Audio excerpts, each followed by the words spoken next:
నమస్తే, welcome to our channel. నేను మీ పద్మావతి. ఈ రోజు మనతో పాటు ప్రముఖ ఆధ్యాత్మికవేత్త నానాజీ పట్నాయక్ గారు ఉన్నారు. ఆయనతో మాట్లాడి మరిన్ని విషయాలు తెలుసుకునే ప్రయత్నం చేద్దాం. చూసేసేయండి. నమస్కారం గురువు గారు. శ్రీమాత్రే నమః. గురువు గారు, ఈ డిసెంబర్ 23 నాడున అనగాష్టమి వస్తుంది. అయితే ఈ అనగాష్టమి రోజున మనం ఏ పూజ ఆచరించాలంటారు? అయితే మనం పూజలు ప్రతిరోజు ఆచరిస్తూనే ఉంటాం. అయితే ప్రత్యేకంగా ఈ రోజుల్లోనే ఎందుకని వీటికి ఇలా పేర్లు వచ్చినాయి? మరి ముఖ్యంగా ఆ రోజున మనం ఎవరిని పూజించాలి? అనగాదేవి అని దత్తాత్రేయుడి యొక్క మనం చూడండి, ఇప్పుడు శివ పార్వతులు లక్ష్మీనారాయణలుగా అనగా దత్తాత్రేయుడు. మనం అంటే మనం మామూలుగా లోకంలో చూసినటువంటి భార్య అనే కోణంలో కానీ వాళ్ళ శక్తులుగా చెప్తూ ఉంటారు. భార్య అనేటువంటిది మనం మన మానవ జీవితంలో ఉండేటువంటి ఇలా ఈ కోణంలో చూడకూడదు. Okay, right. సో వారిద్దరిని ఆ అనగాదేవిని మరియు దత్తాత్రేయుని కలిసి ఆరాధిస్తారు. ఆ రోజు 2 కలశాలు పెడతారు. కిందని ఒక పద్మం కానీ లేకపోతే శ్రీ అనేటువంటిది కానీ రాసి చేస్తారమ్మా. 2 కలశాలు పెట్టి పూజ చేస్తారు. ముఖ్యంగా అనగాదేవి యొక్క వ్రతము అనగాష్టమి చేసుకుంటే కలిగేటువంటి ఫలితాలు ఏమిటి అంటే, మనం చూడండి, ఇప్పుడు మనం ఈ జన్మలో మనకి ఏదైనా సరే సిద్ధించట్లేదు అంటే కారణం ఏమిటంటే పూర్వజన్మ పాపము. ఇది శాస్త్రాలు చెప్తున్నాయి. మనకి ఏదైనా సునాయాసంగా మనం పెద్దగా కష్టపడకుండా చిన్న కష్టంతోనే ఈజీగా వచ్చేస్తుందంటే మనం చేసుకున్న పుణ్యం. ఆ పుణ్యం వల్లే వస్తుంది, పాపం ఉంటే రాదు. సింపుల్. ఇప్పుడు అనగా అంటే అర్థం ఏమిటంటే పాపము లేనటువంటిది అని అర్థం అనమాట. అనగా దేవిని కనుక పూజిస్తే మనకు పాపాలు నశిస్తాయి, మన పాపాలు నశిస్తాయి. పాపం అనేటువంటిది అంటనేది, పాపం అనేటువంటిది లేనిది అనగా. అంటే అగము లేనిది అనగా, అంటే అగము అంటే పాపం అనమాట. అయితే ఈ అమ్మవారి యొక్క ఆరాధన కొంతమంది వాళ్ళిద్దరికీ వివాహం చేసేటువంటి ప్రక్రియ కూడా చేస్తారు. వాళ్ళిద్దరిని కలిపి ఉన్నటువంటి పటాలతో కూడా పూజిస్తారు. అయితే ఈ పాపము అనేటువంటిది పర్టికులర్గా మన జన్మజాతకంలో శాస్త్రరీత్యా చూసుకుంటే పాప ఫలితం అనేటువంటిది 6వ స్థానంలో ఉంటుంది. పూర్వజన్మ కర్మ అనేటువంటిది. పూర్వజన్మ అంటే 9వ స్థానము, కర్మ అంటే 10వ స్థానం. పూర్వజన్మ కర్మ 6వ స్థానంలో ఉంటుంది. ఈ 6వ స్థానంలో 6వ స్థానాన్ని ఎవరికైనా ఇప్పుడు జన్మజాతకం చూసుకున్నాం, వీళ్ళకి ఏ గ్రహాల వల్ల ఇబ్బంది వస్తుంది అని చెప్పి క్యాలిక్యులేషన్ చేసుకున్నప్పుడు 6వ స్థానాన్ని, 3వ స్థానాన్ని, 8వ స్థానాన్ని ముఖ్యంగా చూస్తారు. ఎందుకంటే 8వ స్థానంలోని, 6వ స్థానంలోని, 3వ స్థానాన్ని బట్టి వీళ్ళు ఎక్కువ ఇబ్బంది పడుతూ ఉంటారు. వేరే స్థానాలు కూడా ఉంటాయి, బట్ ఎక్కువ మేజర్గా రోల్ ప్లే చేసేవి. అందులో పర్టికులర్గా కనుక వాళ్ళకి ఎక్కువ ప్రభావం ఉందంటే వాళ్ళ అనగాష్టమి చేసుకోవడము. అదేవిధంగా అనగాదేవి ఈ యొక్క దత్తాత్రేయుడి యొక్క నామస్మరణ ఎక్కువగా చేయడం ద్వారా కూడా ఇది క్లియర్ అయిపోతుంది.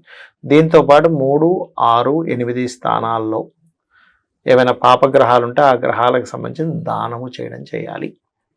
ఓకే, ఇది. అయితే ఈ అనగాష్టమి అంత ఈజీగా చేయలేరు మీరు. ఎంతో ఇప్పుడు అనగాష్టమి రాబోతుంది, వచ్చే ముందు మీరు ఎప్పుడైనా గుర్తుపెట్టుకోండి, ఏదైనా ఒక పూజ చేయాలంటే నేను చేస్తాను, నాకు చేసే శక్తిని ఇవ్వు అని చెప్పి ఫస్ట్ ఆ దేవతని ప్రార్థించాలమ్మా. లేకపోతే ఏమవుతుందంటే మీరు గనక ఎంతో ఇష్టాన్ని పెంచుకొని నేను ఆ రోజు పూజ చేయాలనేటువంటి సంకల్పం ఎంత బలంగా పెంచుకుంటే మీకు ఆ రోజు అది అయ్యేలా జరుగుతుంది. లేనట్లయితే ఏమవుతుందంటే ఆ రోజు సరే మర్చిపోతారు మీరు ఒకటి, లేదా ఆ రోజు ఏదో పని పడుతుంది, ఊరెళ్ళాల్సి వస్తుంది. నేను ఎంతమందిని చూశాను, ఒక దీక్ష తీసుకోవాలంటే కూడా యోగం ఉండాలి, ఒక పూజ చేయాలంటే కూడా యోగం ఉండాలి. ఎందుకంటే అనగాదేవి పూజ మరింత ఎక్కువ యోగం. మీరు దత్తాత్రేయుడు ఉపాసన కూడా అంత ఈజీగా చేయలేరు తెలుసా. మీరు దత్తునికి సంబంధించింది ఏదైనా మీరు పూజ చేయాలన్నా, దత్తాత్రేయుడి యొక్క అనుగ్రహం పొందాలన్నా అనేకమైనటువంటి పరీక్షలు జరుగుతాయి ఫస్ట్ మీకు. అంటే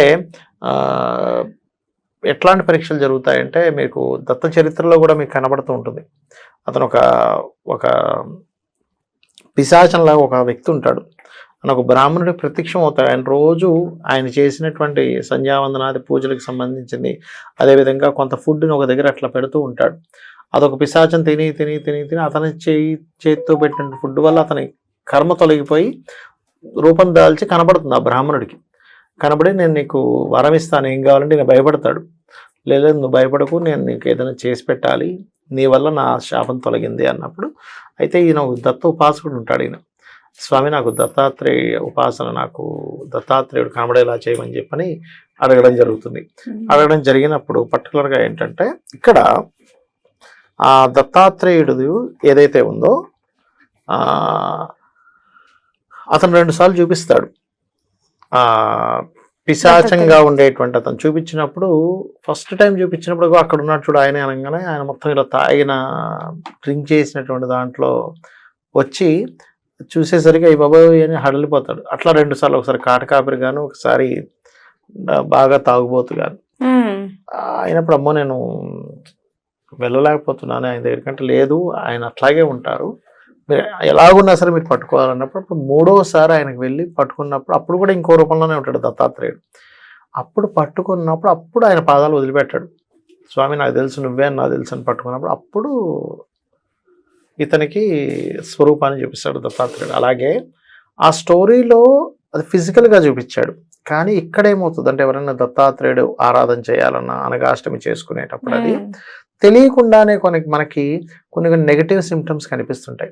ఎవరో ఏం చేస్తావు లేరా అంటాడు, అంటే ఏంటి చేద్దాం అనుకునేసరి ఆ టైంకి డబ్బులు లేకపోవడము, సరే ఈ వారం వదిలే ఇంకో వారం చేద్దాం అనుకోవడం, లేకపోతే ఏదో పని పడడము. అంటే ఏంటి, నువ్వెంత భక్తిగా చేస్తావు, నువ్వు వదలకుండా నువ్వు చేస్తావా చేయవా ఈ పూజ.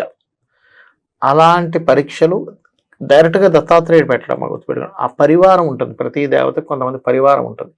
ఆ పరివారం ఫస్ట్ మిమ్మల్ని టెస్ట్ చేస్తాయి. ఎలాంటి ఒక సీఎం గారిని కలవాలనుకోండి, బయట సెక్యూరిటీ దగ్గర నుంచి ఫస్ట్ మిమ్మల్ని అడుగుతారు, మీరు ఎవరు, ఎందుకు వచ్చారు, మీ దగ్గర ఏం పేపర్స్ ఉన్నాయి, మొత్తం చెక్ చేస్తారు. చూసారా, అంటే ఈ వ్యక్తి ఎలిజిబుల్లా కాదా సీఎంని కలవడానికి.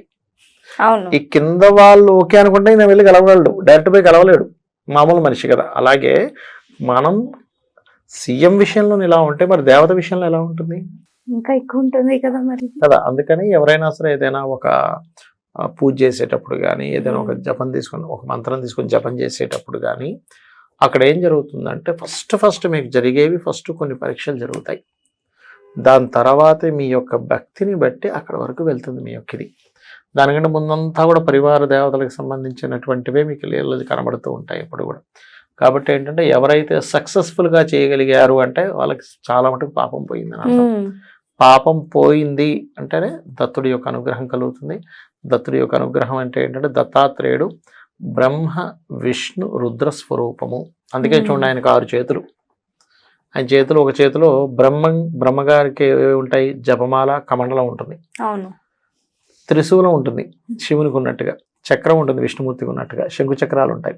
అందుకే బ్రహ్మ విష్ణు రుద్ర స్వరూపం. కాబట్టి దత్తాత్రేయుడు అనుగ్రహం మీకు కలగాలంటే ఫస్ట్ ఆఫ్ ఆల్ యాక్సెప్టెన్సీ ఉండాలి. అంటే ఎవరిని జడ్జ్ చేయడం మానేయాలి. ఫస్ట్ వీళ్ళు ఇలాగా వాళ్ళు అలాగా, వీళ్ళు ఎప్పుడు ఇలాగే ఉంటారు, ఇలాగే డ్రెస్సింగ్ చేసుకుంటారు, ఇలాగే మాట్లాడతారు, వీళ్ళకి ఎప్పుడు ఏమీ తెలియదు. ఫస్ట్ ఈ జడ్జింగ్ అనేది మానేసేయాలి, యాక్సెప్ట్ చేయగలగాలి. అప్పుడే దత్తాత్రేయ అనుగ్రహం జరుగుతుంది. ఎప్పుడైతే గాసిప్స్ చేయడము, జడ్జి చేయడము, అవతల వాళ్ళ మీద అనవసరంగా వాళ్ళ మీద అంటే వాళ్ళ తప్పుల్ని చూస్తూ వాళ్ళని కించపరచడం చేస్తే దత్తానుగ్రహం జరగదు.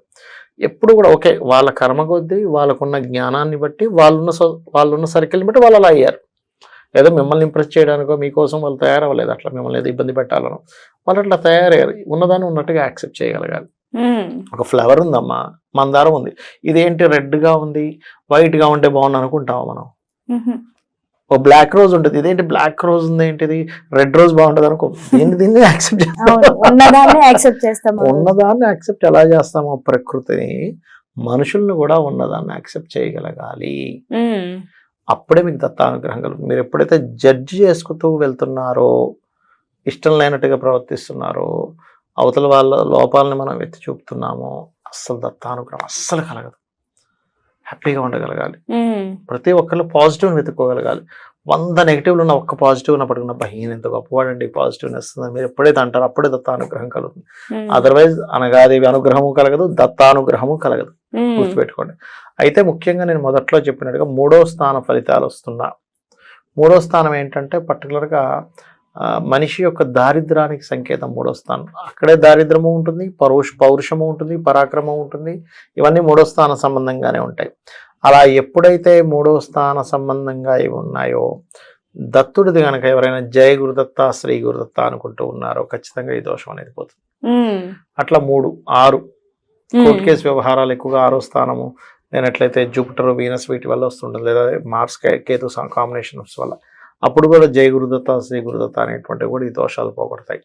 అట్లా ఏంటంటే అనగాదేవి వ్రతం కనుక ఎవరైతే చేస్తారో ముందు పాపము నుంచి బయటపడతారు. పాపాల్లో సగం మంత్రోచ్చారణ ద్వారానే మనం విముక్తి పొందొచ్చు. మీరు చెప్పిన విధంగా చాలా చక్కగా వివరించారు గురుగారు. ధన్యవాదాలు. శ్రీమాత్రే నమః.